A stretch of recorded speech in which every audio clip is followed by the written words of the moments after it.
C'est peut-être la ruche la plus simple à fabriquer et la moins chère de l'histoire moderne de l'humanité. Pourtant, elle possède les caractéristiques des meilleures ruches.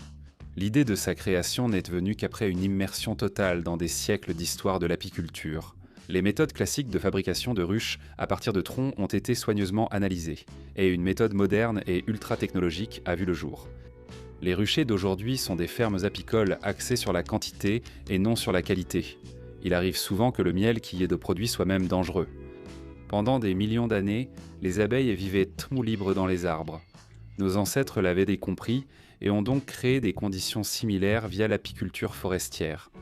Avec la réduction des forêts, les abeilles ont été placées dans des ruches-troncs. Avec l'apparition des planches, la soif de profit et la paresse, les ruches-troncs, difficiles à fabriquer, ont été remplacées par des boîtes en bois appelées ruches. Autrement dit, on leur a imposé un environnement artificiel. De plus, on a donné aux abeilles à ça de la cire gaufrée, rendant ainsi les rayons à moitié artificiels. Cette vidéo explique comment il a été possible de créer une ruche moderne en forme de tronc, qui pourra certainement ajouter le préfixe éco à l'apiculture. Grâce à la simplicité et au faible coût de fabrication de ces ruches, désormais, tout le monde pourra obtenir du miel éco. Pour sa famille et ses enfants, il ne sera plus nécessaire de commander du bon miel de Sibérie à des prix exorbitants. Nous avons immédiatement décidé de fabriquer les ruches les moins chères possibles via plusieurs méthodes adaptées à une apiculture écologique.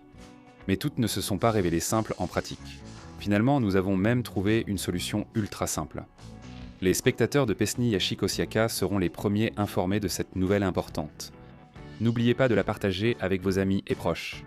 Ce ne sont pas des ruches faites à partir de vieux fûts de bière en plastique qui évoquent le déclin de l'humanité et l'après-apocalypse. Et maintenant, parlons de tout cela dans l'ordre et de manière très concise et informative pour expliquer comment nous en sommes arrivés là. Bonjour à tous, mon ami Dmitri a décidé de devenir apiculteur. Par amitié, il a commencé à m'encourager à faire de même. Dmitri aime tout ce qui est écologique et naturel. Pour une maison, seulement une maison en rondin brut. Pour un poêle, un vrai poêle russe avec une grande banquette. Après s'être plongé dans l'étude de la question, mon ami pense maintenant que seuls les ruches-troncs sont les plus appropriés et naturels pour l'apiculture écologique. Au cœur de cette approche se trouve l'idée que l'intervention humaine dans les processus naturels doit être minimale. Après la construction de sa maison, mon ami avait beaucoup de troncs d'arbres restants, donc il n'a pas eu besoin d'aller en forêt. J'ai apprécié les ruches en troncs d'arbres pour leur coût réduit et leur apparente simplicité. Les ruches modernes parallélépipédiques sont probablement conçues ainsi car elles sont faites de matériaux droits comme des planches. Prenez ceux avec des éléments, les ruches-troncs. Prenez par exemple les ruches-troncs. Elles ne sont pas toutes bonnes, ni toutes mauvaises en général. Cette année, les ruches-troncs ne sont pas... Cette année, les ruches-troncs, c'est agréable. Cette année, les ruches-troncs, des ruches. Cette année, des ruches-troncs. Le cœur. Le cœur. Le cœur. Désolé, on choisira selon le cœur. Pardonne-moi, mais nous frapperons droit au cœur. Les planches. Le matériau est cher, c'est pourquoi les ruches sont aussi chères. Je pense que la forme cylindrique est beaucoup plus naturelle pour elles. Et une bille de bois est probablement le bois d'œuvre le moins cher. Mais cette année, les ruches faites à partir de troncs m'ont plu. En général, les ruches m'ont plu. Dans l'ensemble, les ruches faites à partir de troncs m'ont personnellement plu. La première ruche s'est fendue assez facilement parce qu'elle était pourrie. Avec cette ruche, ce n'était pas très compliqué, c'était très simple, c'était assez facile à cause de cela. Avec la deuxième, il a fallu s'y atteler un peu plus. Dmitri a proposé de tout faire à peu près comme le faisaient les apiculteurs dans les temps anciens. Les apiculteurs, ancêtres des apiculteurs modernes. Autrefois, les gens sollicitaient activement l'aide des forces de la nature. En général, comme ces tribus anciennes, les Rodimichi. L'humanité ignorait encore les outils électriques ou à essence, utilisant donc la force de l'eau, du vent et du feu. Pour créer la première ruche-tronc, nous avons décidé de recourir à la force du feu.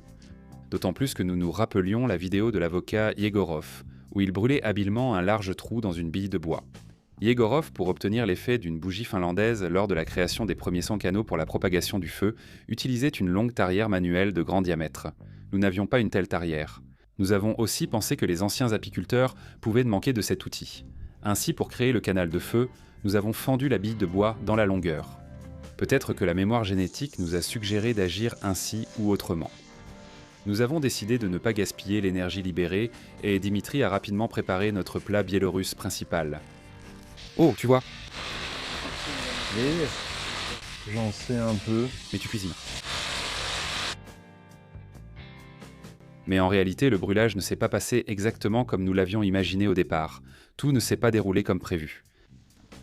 Au lieu d'une ruche, nous avons obtenu un meuble brûlé de l'avocat Egorov. Bien que dans presque tous mes projets YouTube, j'utilise le strict minimum d'outils, il y a toujours des critiques qui pensent que j'ai quand même trop d'outils. C'est pourquoi je voulais trouver une méthode simple pour fabriquer une ruche, nécessitant seulement une hache, un marteau et un ciseau à bois. Peut-être quelque chose d'autre que même chaque bricoleur débutant possède. Bref, des outils que même un artisan des temps très anciens aurait pu avoir. Ensuite, il est devenu clair que le feu avait sa propre volonté. Et si on n'interrompt pas son action, il n'y aura plus aucune chance d'obtenir des ruches à partir de cette bille en particulier. Nous avons compris qu'en essayant, on peut maîtriser l'art de brûler des cavités dans le bois, mais on risque d'utiliser toutes les billes d'un ami, ce qui n'est pas acceptable. Le lendemain, il pleuvait. Après s'être concerté au sujet des ruches en tronc, nous avons décidé d'attendre. J'ai encore bricolé avec mon matériau de construction préféré. Je rends plusieurs plaques rugueuses en les grattant avec une lame de scie à bois. Je découpe un treillis en fibre de verre pour plâtre.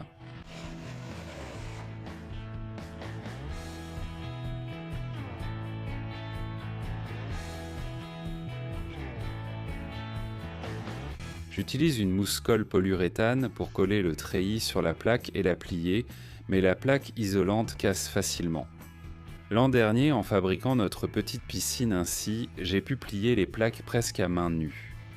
Mais cette fois, il fallait un rayon de courbure beaucoup plus petit, donc la force des mains ne suffit plus. Je voulais depuis longtemps fabriquer une cintreuse pour Penoplex, et le moment est venu.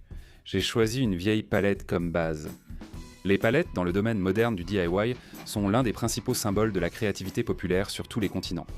Et moi aussi, la palette n'avait pas le droit de ne pas me dépanner.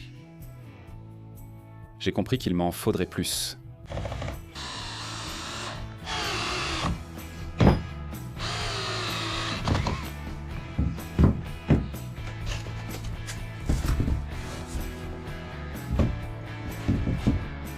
Je comprends seulement maintenant pourquoi une force inconnue m'obligeait à garder les baguettes chinoises usagées sans raison apparente. Grâce à elle, j'ai pu créer l'espace nécessaire pour déplacer la plaque de Penoplex avec le treillis collé. Dès les premières minutes, j'ai constaté le côté pratique de ce dispositif. Le treillis collé empêche la formation d'une fissure destructrice sur la face extérieure de la plaque.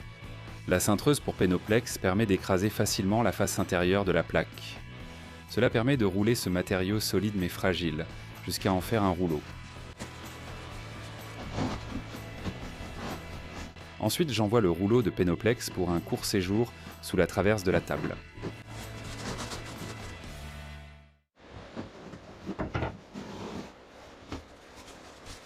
Le matériau est désormais aussi malléable que de la pâte à modeler. Les plaques de Penoplex ont un bord en L. À un endroit, il faut la retravailler un peu avec un couteau de chantier.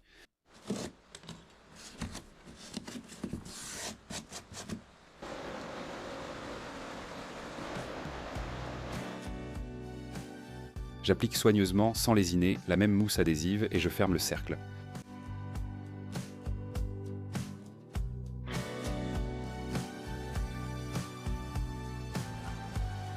Encore un court temps d'attente.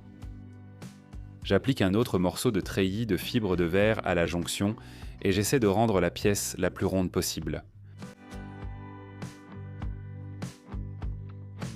J'ai toujours sous la main des chutes de polystyrène extrudées provenant de projets précédents, et en donnant à l'une d'elles la forme d'un cercle, j'arrive à obtenir une ruche-tronc en polystyrène extrudée de forme presque parfaite, ce qui me rend très heureux.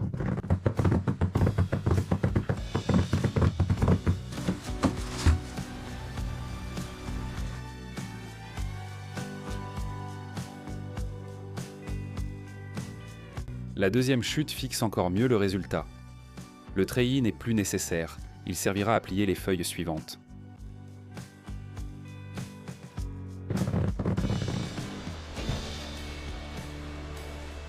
J'ai compris que la révolution de l'apiculture en ruche-tronc était imminente. Il reste à résoudre quelques petits problèmes. Je suis de nouveau chez Dimitri. Nous cherchons comment lutter contre les fissures longitudinales inévitables dans les rondins secs. Constatant que nous ne maîtrisons pas la force puissante et gratuite du feu, nous choisissons d'utiliser des outils motorisés modernes. Objectif inchangé, fabriquer une ruche écologique bon marché avec un rondin. Cette fois, seuls des outils grand public, comme des tronçonneuses à guide chaîne standard court, sont disponibles. Nous décidons donc de découper la bille de bois d'1,20 m en segments pour pouvoir la travailler efficacement.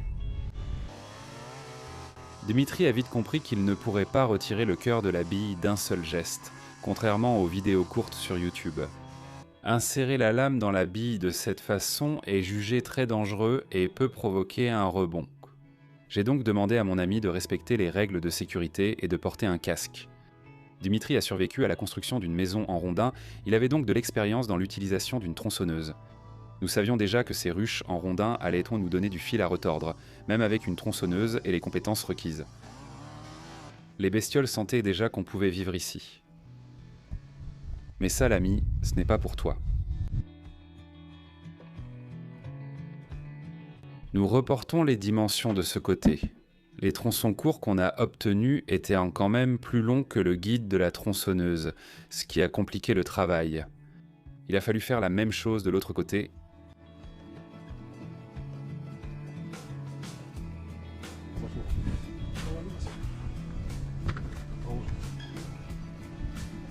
Fissure dangereuse. Malgré le traçage effectué, Dimitri n'a pas réussi à faire coïncider exactement les découpes opposées, il a donc dû y passer pas mal de temps.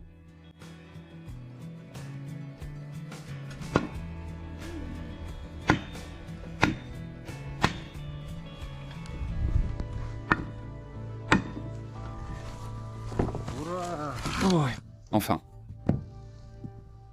En retirant le cœur de la bille ainsi, le guide de la scie travaille sous pression en coupe longitudinale. Et la coupe longitudinale nécessite une chaîne avec un affûtage spécial. Pour ne pas couper plus profondément.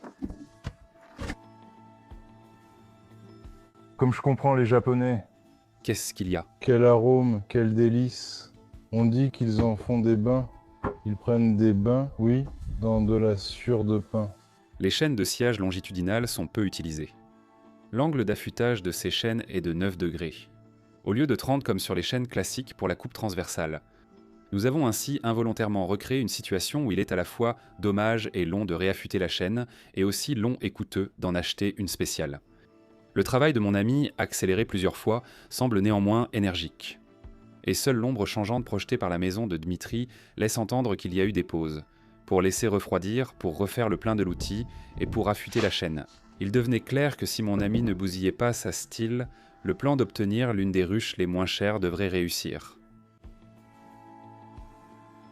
En effectuant la finition de la surface intérieure de la ruche, j'imaginais déjà le potentiel énorme que recèle l'utilisation du pénoplex dans la fabrication de ruches-troncs artificiels.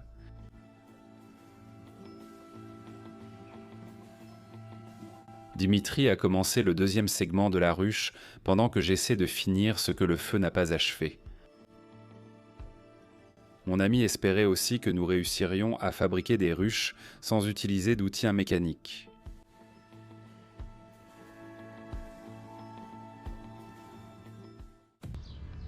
Le lendemain, Dimitri s'occupait de ses affaires professionnelles, tandis que je poursuivais mes recherches. L'apiculture en ruche-tronc et en ruche a été précédée par l'apiculture en arbre creux. L'apiculture forestière est une forme historique d'apiculture qui consiste à récolter le miel et la cire des abeilles vivant dans des cavités d'arbres. Pendant que j'innovais avec aisance pour faciliter le travail de tous les éco-apiculteurs de la planète, ma femme s'occupait d'un travail difficile, sans lequel le banc fabriqué en bois classique aurait vite cessé d'exister. Le bois naturel nécessite un entretien constant. Les cavités utilisées comme ruches peuvent être d'origine naturelle. Le plus souvent, elles sont creusées dans des arbres épais, à une hauteur de 5 à 15 mètres champ. Le second segment de la ruche-tronc semble encore plus droit que le premier. Les apiculteurs traditionnels sont appelés Bortniks. Des ouvertures longues et étroites servent à la récolte du miel. Les essences d'arbres préférées pour les ruches-troncs sont le pin, le tilleul et le chêne.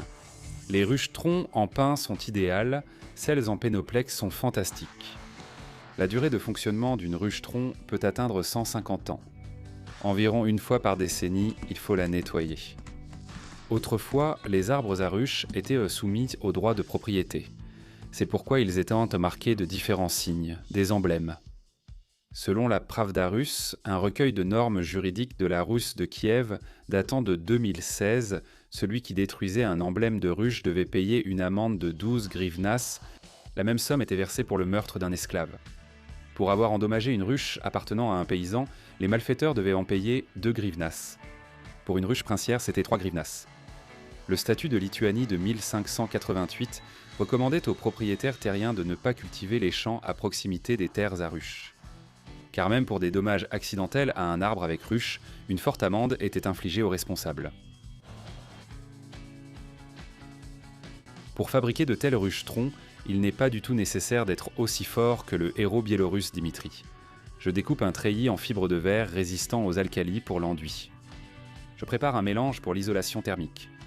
Désormais, même les femmes pourront se lancer dans l'apiculture, alors qu'auparavant, la pénibilité du travail les arrêtait. Il ne faut qu'un minimum d'outils manuels. Le risque de se blesser est minimal, bien sûr à moins d'essayer de se faire un harakiri avec une spatule. J'applique une couche de base renforcée sur les pièces en pénoplex. Le pénoplex est un isolant en polystyrène extrudé, abrégé en XPS. Pourquoi le XPS ? Pourquoi ne pas utiliser, par exemple, du panneau de fibre ? Le pénoplex est un isolant très efficace. Seulement 3 cm de pénoplex équivalent en termes de performance thermique à du bois sec d'une épaisseur de 17 cm.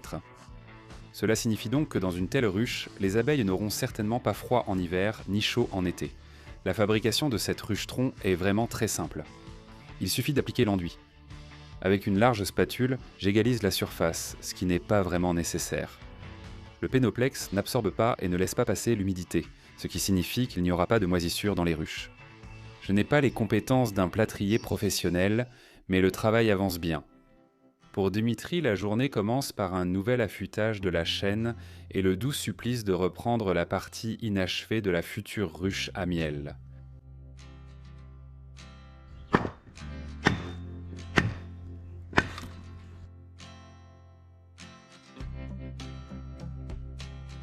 L'été biélorusse n'est généralement pas très chaud, mais il le devient.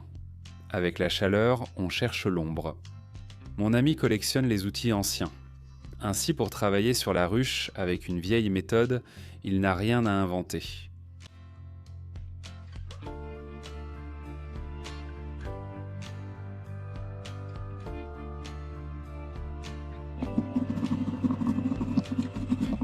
Tout le monde travaille. Je me suis souvent demandé où disparaît l'envie de travailler et d'aider chez les enfants à mesure qu'ils grandissent. Dimitri a de la chance, il ne manque jamais d'aide.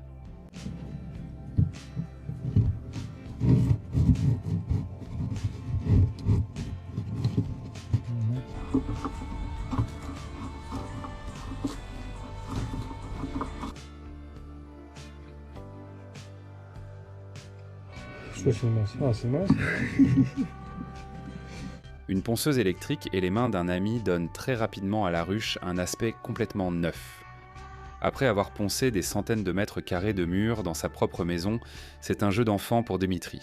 Les clous métalliques sont connus de l'humanité depuis l'âge du bronze. C'est pourquoi nous les utilisons sans hésiter dans notre ruche primitive.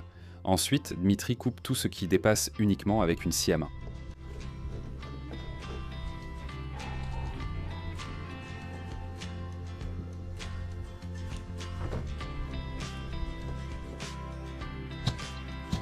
Nous avons extrait de l'argile près des fondations de la maison de mon ami.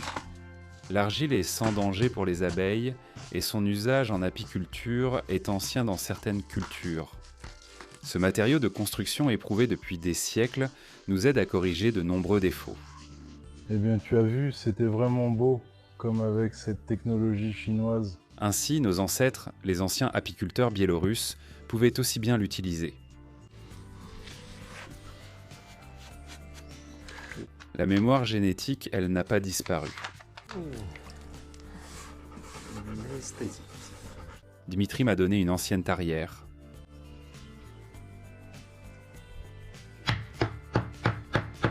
Une parcelle de forêt pouvait appartenir à un propriétaire, mais les arbres à ruches qui s'y trouvaient à un autre. Dans le droit lituanien, voler du miel dans une ruche était passible de la peine de mort. De même, selon la loi polonaise, le vol d'abeilles d'une ruche menait à la pendaison. Autant aux mœurs. Au début du XVIe siècle, les forêts autour de Moscou avaient été largement abattues. Néanmoins, toute la cire d'abeilles exportée vers l'Europe à cette époque provenait de Moscovie. La collecte de l'impôt. L'exploitation des ruchers d'État dans le seul district de Poutivle rapportait à l'État moscovite plus de 2000 poux de miel par an. La zone d'activité intense de l'apiculture forestière s'est déplacée vers le sud au cours des XVIe et XVIIe siècles, accompagnant la mise en valeur des terres agricoles. Après l'invention des ruches à cadre, l'apiculture forestière n'a pu rivaliser avec celle de ruchers à cause de la main-d'œuvre requise pour fabriquer les ruches traditionnelles. Au XIXe siècle, le miel a cessé d'être la seule douceur et la seule matière première pour les boissons alcoolisées, et l'apparition du kérosène a réduit la demande de bougies fabriquées à partir de cire. En conséquence, même l'apiculture de ruchers est devenue non rentable. J'espère que la large adoption des ruches-troncs en pénoplex pourra tout changer. Nous avons un peu trop vite percé les trous pour assembler les deux parties de la ruche-tronc avec les chevilles. Il aurait été plus simple d'enfoncer les clous pour marquer la seconde partie avant de percer la première. Mais l'expérience vient de nos erreurs. Au final, tout s'est bien passé quand même. Le mot allemand et néerlandais nagel signifie clous en bois. Où sont-ils ? Oh. Quelque part par ici. Dans la maison en rondin de bois de Dmitri, les chevilles en bois étaient activement utilisées lors de la construction. Apparemment, c'est pour cette raison qu'il a insisté pour assembler les parties de la ruche-tronc de cette manière. À ce moment, j'ai compris que mes expériences pour obtenir des ruches-troncs plus légères étaient nécessaires pour faciliter la vie humaine. Outre le rêve d'une maison en bois pour sa famille, Dimitri avait un autre rêve, le rêve d'un poêle russe dans cette maison. Conçu selon les tendances mondiales des poêles et avec une efficacité nettement accrue. C'est Vladimir, le frère de Dmitri, qui a contribué à concrétiser ce rêve.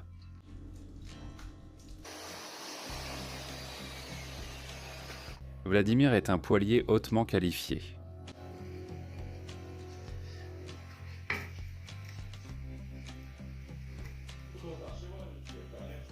Il n'a pas peur de projets complexes nécessitant toutes les connaissances modernes de la construction de poêles.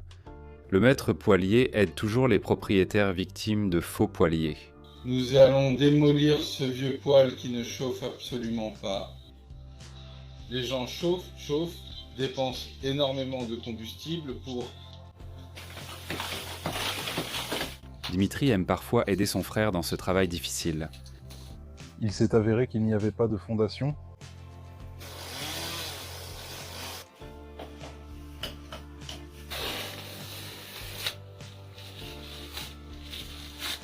Et voilà, le poêle est prêt.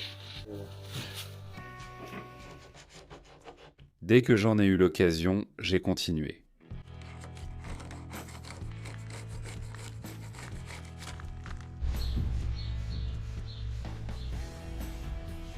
En assemblant les parties de la ruche-tronc et le pénoplex, je me suis demandé si ces solutions n'étaient pas peut-être plus cruciales pour l'humanité que les décisions d'Elon Musk lors de l'assemblage des futures fusées martiennes. Seuls quelques-uns pourront aller sur Mars, et on ne sait toujours pas quand cela arrivera. Mais n'importe qui pourra fabriquer une telle ruche-tronc juste après avoir regardé cette vidéo. Peut-être que de telles ruches seront même construites sur Mars.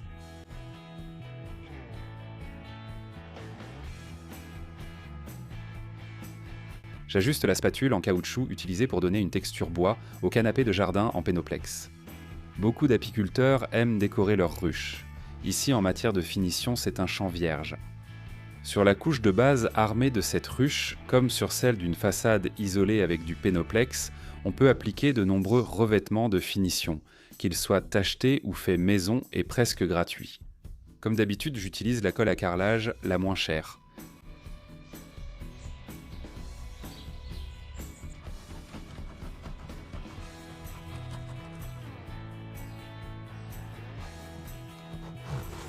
Je sais que le pénoplex est utilisé activement depuis des décennies pour l'isolation des habitations humaines.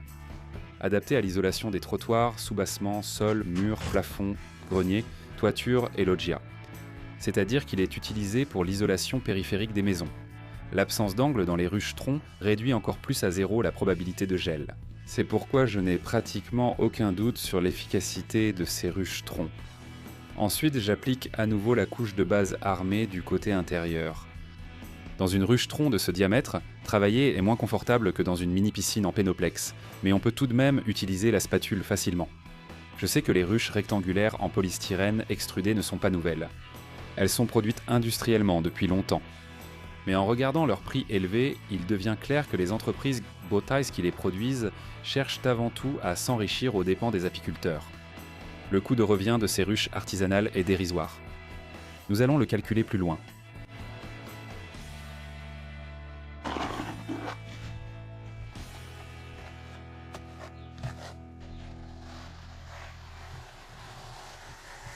Pour que l'air circule mieux et que le mélange sèche plus vite, j'ai placé les pièces sur des supports. Dans ma région, l'argile est plus grise que celle de Dmitri. Pour couper court à tous les arguments des pseudo-écologistes de salon, j'applique à l'intérieur une couche d'argile la plus naturelle possible comme finition. L'humanité s'est récemment habituée à l'idée que le pénoplex est totalement inoffensif en construction, car il ne dégage rien et ne se décompose pas. Ainsi, pour ne pas donner aux apiculteurs classiques l'occasion de critiquer la composition de la couche d'armature de base, principalement faite de sable, ciment et additifs neutres. Je recouvre soigneusement le tout d'argile pure. Autrefois, quelque part, je ne sais plus où, on gardait les abeilles dans des ruches en argile, donc tout va bien. C'est autour du toit, fabriqué sans difficulté grâce aux technologies modernes. Dans les ruches classiques, les apiculteurs fixent la cire gaufrée sur des cadres en bois. Cette cire est une base artificielle pour construire les rayons d'abeilles. C'est une fine feuille rectangulaire de cire avec des fonds de cellules imprimés. Pour réduire les coûts, elle est souvent fabriquée avec des additifs non naturels. La cire gaufrée vise seulement à augmenter la production de miel. Les abeilles, dupées, se demandent quand elles ont eu le temps de construire tout ça. Leur programme est perturbé, elles produisent alors directement du miel. Je n'ai eu besoin que de quelques baguettes en bois naturel. C'est précisément à partir de ces petites planches, comme nous l'avons compris, que les abeilles commencent à construire les rayons de cire.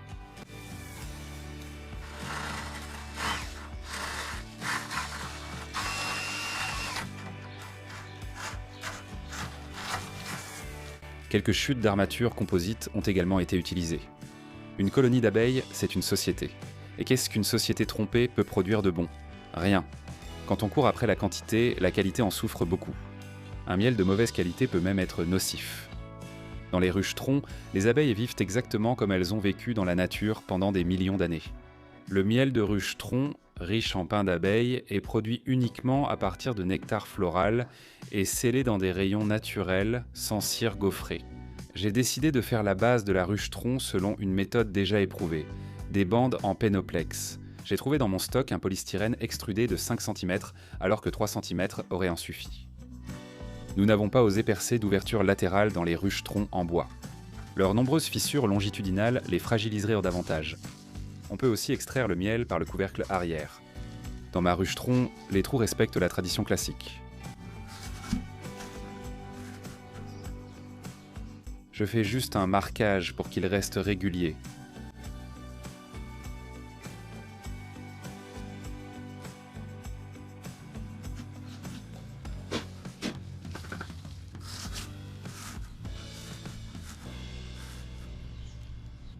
Le pénoplex n'absorbe ni ne laisse passer l'eau. Les ruches en tronc offrent assez de ventilation naturelle grâce à leurs nombreuses fissures. J'ai choisi d'ajouter directement une ventilation au couvercle supérieur de ma ruche.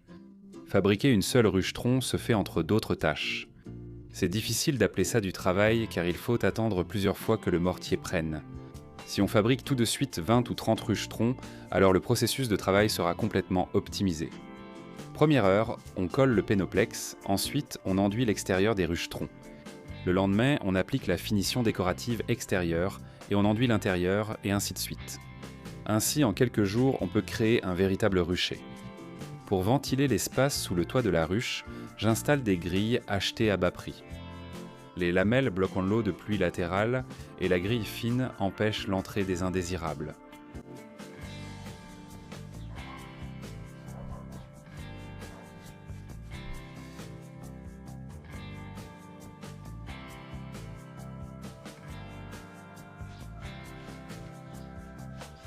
L'apiculture en ruche-tronc a massivement remplacé l'apiculture forestière au XVIIe siècle, en lien avec la déforestation. Pour préserver les abeilles, les apiculteurs ont installé les ruches-troncs près de chez eux. L'avantage de garder les abeilles dans des ruches-troncs est que la ruche elle-même rappelle aux abeilles les conditions naturelles dans lesquelles elles étaient autrefois leurs propres maîtresses. Ne soyez pas trop strict sur la finition.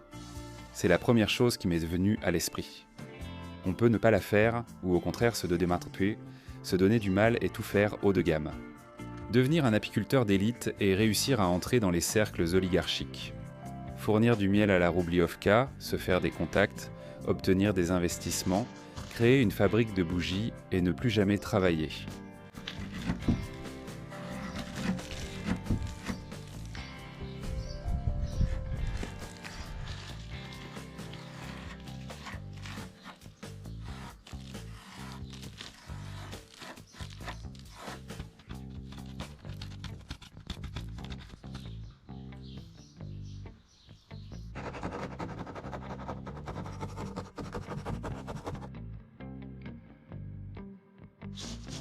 La partie ronde du toit, jugée inutile puis découpée, a finalement servi de fond. Le fond est maintenant plus haut que la base et restera toujours sec. Je peins le toit couleur tuile. Les couleurs idéales pour attirer les abeilles à se tromper dans des ruchers artificiels sont le blanc, le bleu et le jaune. Chez nous, tout est honnête, donc la ruche jaune n'a pas sa place. Encore moins la bleue ou la blanche. Et les plus foncées, apparemment, ça va. J'utilise la peinture de façade la moins chère, en ajoutant les colorants désirés. Les teintes foncées valorisent que davantage la texture du bois.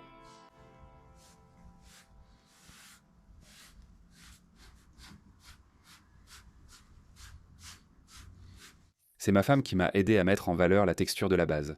Une fois les travaux de peinture terminés, je recouvre le tout d'un vernis acrylique légèrement teinté pour pierre, briques, plâtre et béton. Croyez-moi, la solidité obtenue est plus que suffisante. Je me baigne dans un bassin de ce genre, un peu plus grande. C'est une baignoire en pénoplex. J'ai failli oublier. Bien sûr, la ruche a besoin d'une entrée, peut-être même plusieurs. On verra ça en cours de route. Il faut aussi une piste d'atterrissage pour les abeilles.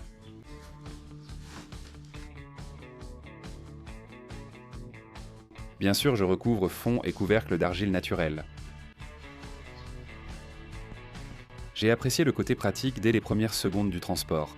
Le montage est simple et facile.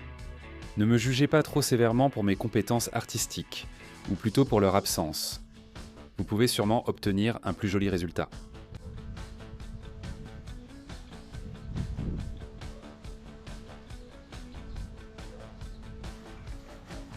Cette ruche est plus légère qu'une en bois, mais elle reste quand même assez lourde. C'est le premier prototype d'une ruche-tronc artificielle que l'on peut encore améliorer et perfectionner. Voici comment j'ai installé la ventilation, dont on règle l'intensité en retirant ou remettant les bouchons. J'ignore encore si une ventilation supplémentaire par le bas sera nécessaire. Mais il est très facile de l'ajouter. Je présenterai le coût de revient selon les matériaux utilisés. Pour la ruche elle-même, il n'a fallu que 2 plaques de Pénoplex Comfort de 3 cm d'épaisseur, un peu plus pour le couvercle et la base. J'ai utilisé des chutes pour ces parties. 5 à 6 mètres carrés de treillis en fibre de verre pour enduit. Moins d'un sac de mélange pour l'isolation thermique. Quelques kilos de colle à carrelage. Environ 200 grammes de peinture. Le reste, ce sont des bricoles insignifiantes. Voilà. Même l'apiculteur le plus avare comprendra que c'est gratuit. Et surtout, c'est facile, simple et rapide. La ruche peut être faite d'une plaque de Pénoplex ou être immense avec 3 ou 4 plaques. On peut aussi facilement augmenter le diamètre. Même si un jour vous décidez d'arrêter l'apiculture, ces ruches resteront simplement comme une décoration pour la cour. Les chevilles cassées ont été remplacées. Selon le feng shui des ruches, nous mettons les ruches en bois en état. Nous installons les lattes.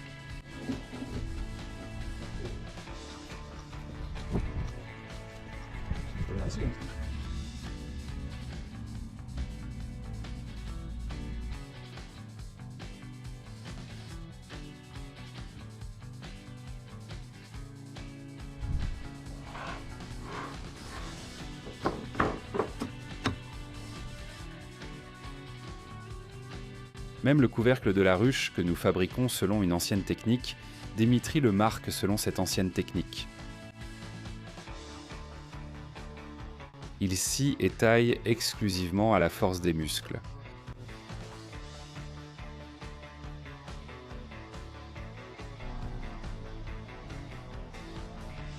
C'est bien d'être un colosse. On peut appeler Dimitri un herboriste moderne. Peut-être qu'en raison de sa passion pour un mode de vie sain, il est très difficile de le suivre au travail. Mon ami essaie de puiser son énergie dans la nature qui l'entoure. L'égopode est déjà en fleurs. C'est une herbe très utile. L'égopode. Prenons-en un peu pour la salade.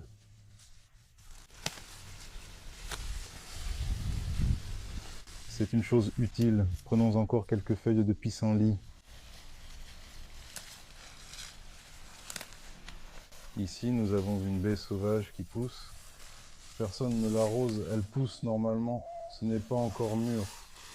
Et ici, nous avons de la verdure qui pousse. Elle fleurit. Elle fleurit encore. Elle n'a pas encore fini de pousser. Prenons un peu d'armoise. L'armoise, c'est contre les parasites. Contre quel parasite? Les gros. Faire de la prévention contre les parasites. On continue de filmer. Camomille, absinthe, camomille. Camomille, absinthe. Préparons une petite salade. Une petite salade vitaminée. Médicinale. Médicinale. Cette salade se mange même sans dents. Sans doute. On peut donc éviter de soigner ses dents, économiser et manger cette salade. Tout à fait. L'économie est évidente. Voilà une petite salade gratuite comme ça. Pour le thé à la camomille, à l'absinthe.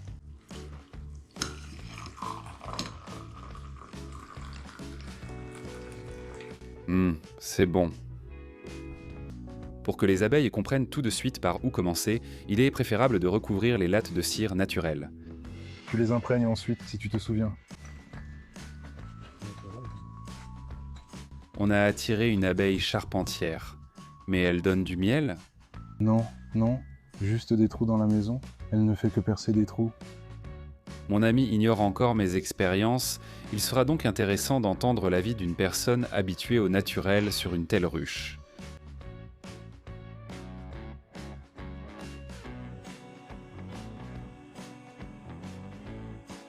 Vous voyez la réaction vous-même.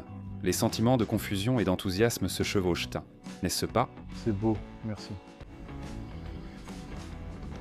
Dimitri aussi n'a pas perdu de temps et a doté la ruche tronc de pied dans le style des anciens apiculteurs.